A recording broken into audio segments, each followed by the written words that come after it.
Hey, what's up you guys? You're watching Team APS. I'm back with Trell. It's been a while. And as you guys know, Raging Tempest is coming out really soon. Sneak peek was this weekend. And so we just decided to list our top 10 favorite cards from the set, things we're looking forward to specifically. And you'll be happy to know there are no Zoodiacs on this list. Yeah, spoiler alert, we all know that Zoodiacs are good, so we're just going to leave them off the list. You guys don't need to tell you that they're cards that people are seeking, so.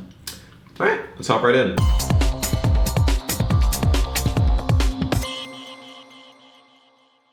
Alright, so I'm going to start with Fusion Recycling Plant. It's actually the sneak peek card that you get, so that's really cool. I think that this is cool because when I saw that, you know, the rituals got kind of the same thing, Ritual Sanctuary, or the light one or whatever, they can search ritual spells. I was like, oh wow, I wish Fusion's got this. I never thought Konami would really do it because it seems a bit risky to make Poly so easy to search and all that, but this card works. It's a field spell. You can just discard a card, search a polymerization from your deck or graveyard to your hand. Very great, you know, recycling ability. And during the end phase, you can target any fusion material monster from the turn and add it back to your hand, even if it wasn't actually used with polymerization. So that's really, really cool. That's true. And I feel like the card's kind of balanced. I feel like it's slower than I personally want it to be, but I think that makes it work, you know, well, so that it's just not so overly broken. Hard to use kind of turn when you go. Yeah, I think the card design, as far as you know, the actual effect was well thought out. So. And making it a field spell means like it's obviously not for every deck. Like super fast meta decks aren't going to really be using this card, but it helps older things. Fluffles could technically use it. I don't necessarily think they will. Cyber Dragons, maybe a more classic hero build.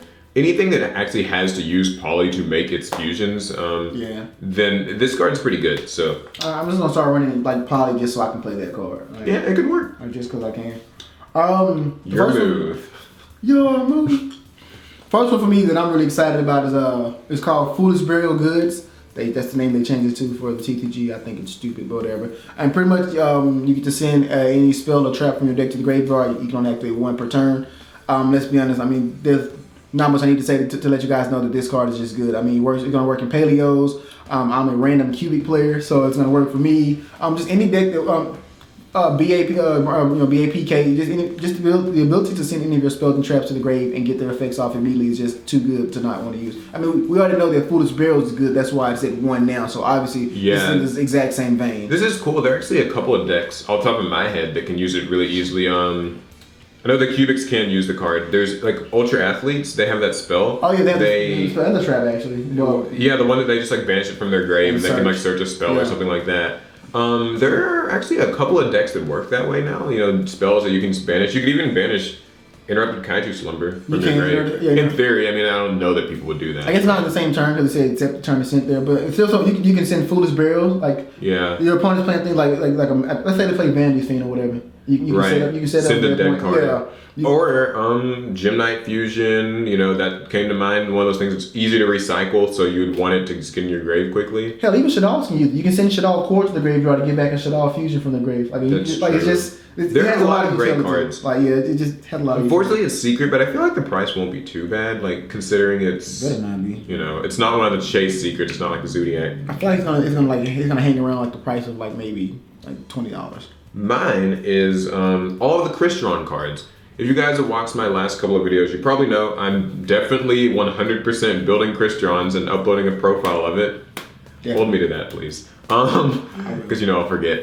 So it's Crystron, Ryan, Sulfanir, and I can't pronounce the new fusion. Quandak something, Syrian something. I don't know, but it's really good. And so Crystrons, as it is now, are like an okay deck. With these cards, they get to be a somewhat better deck. It's just interesting. Ryan's just another tuner. Sulfanir is actually something you can revive from your hand, or you can summon it from your hand or summon it from your grave, which is great. And it's level 5, always helpful in Synchro decks.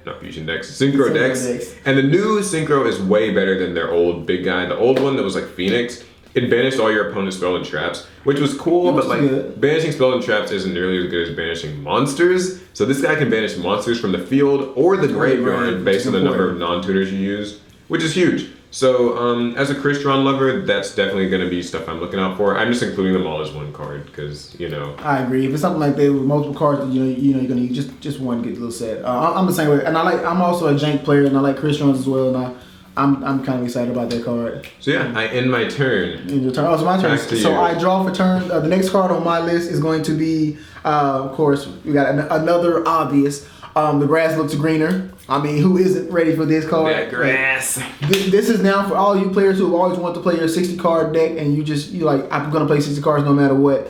Now this is your chance to do it and be proud in it, because now you have a card that helps facilitate more plays. That card is actually crazy. That card is great. With the light swarms, Zombies, Inferno is a little obvious. Yeah, I mean, and who doesn't play Desires? Who doesn't play Draw? Who doesn't search a lot in their turn, to where their deck is, if they go first, their deck is like 10 cards smaller anyway, because the decks these days plus so much. So you're never missing with that card. Like that. Earlier this week, I actually made a video of 5 more underrated decks you could use that grass in. There's a lot. Like, I mean, so many things come to mind. I thought of, just random things like Gymnites and Burning Abyss.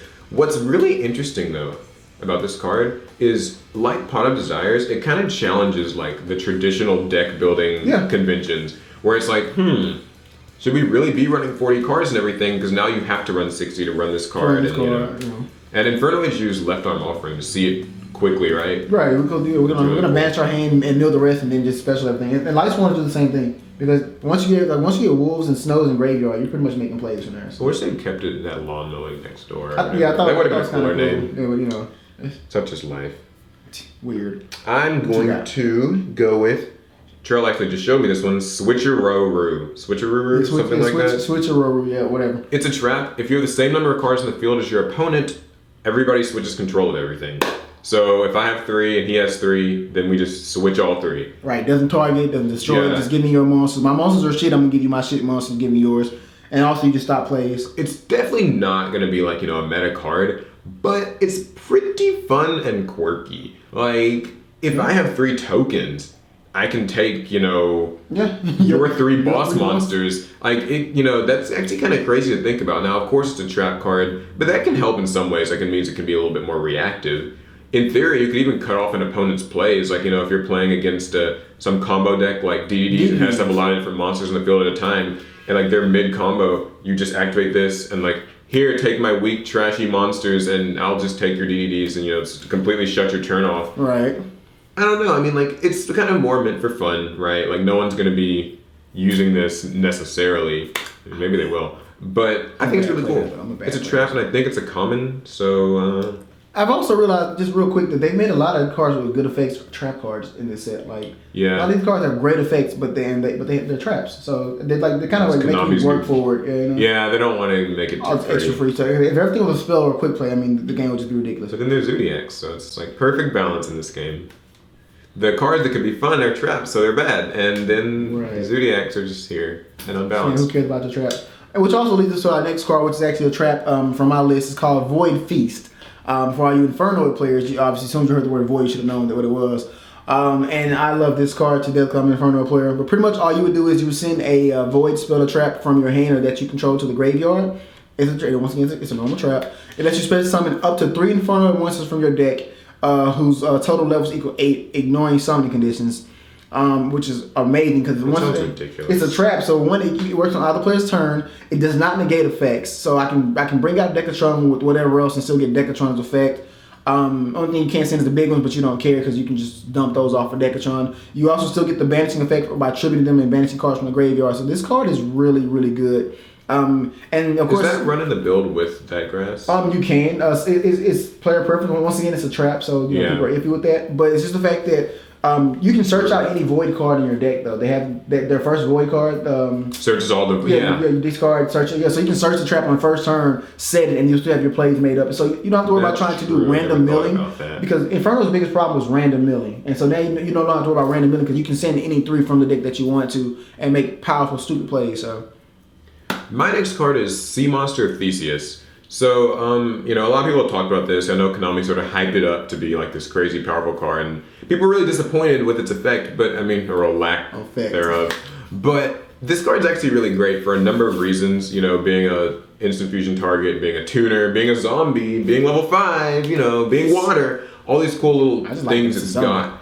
But really and truly, I just want to use it in X-Sabers. It's bad when one card makes an old deck that was dead come back to life. Yeah, X-Sabers can actually handle it really consistently now because it makes it much easier to actually just make Gotems. You can use it with almost any of your Sabers. Bogart Knight, comes to mind.